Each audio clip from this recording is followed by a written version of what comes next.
Hey, welcome to Bid It, Bill It, channel dedicated to tradespeople with a focus on paint contractors. I want to talk about expectations today and how to set one aspect of those. There's a lot of things that can go wrong in business. One of those is not setting the expectation or that both of you understand that. So when you go into a potential customer or client, you want to make sure you get as much of that as you can up front and also put that in writing. I made a little storyboard that I like to carry around. Or a sample board, you can call it. You can do this with anything. You can do this electrical, plumbing, whatever you want. This happens to be for paint. So this would represent a wall, obviously, and a baseboard and a casing. You could do this for the door, whatever you want to do. There's a flat Sherwin-Williams paint on the background, and then there's Benjamin Moore Advanced, which I'll deal with at some point because that's a great paint to use for woodwork, on the front. Now this is relatively virgin wood. The backboard was used, but it's in good shape. And these are brand new PVC boards. So when you put a fresh coat of paint on here, it's going to look nice and smooth and shiny.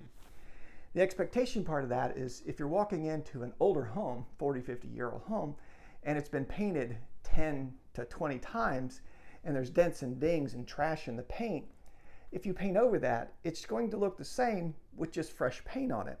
So setting that expectation up front, you want to make sure that they understand that, hey, it's not going to look like brand new wood. It's still going to have the scuff marks or the dents and the dings and the older paint trash in there. Can't get all that off. The only way to do that is to replace it with new or strip it back down to the original and sand it out. So help them understand that. Also remember, if you don't already know this, the glossier or the shinier the paint, the more dings and dents show up.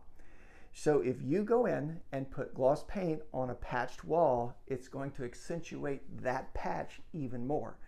Think about something on your car. If you had a panel and half of it was primered and the other half gloss, you'll see the dents and the dings more so on the gloss than you would on the primer, of course. So this is just an easy way to set up the expectation up front and make sure you put that on your free bidding and billing app, Bid It, Bill It, in the Apple App Store. Remember, it's free. You have nothing to lose.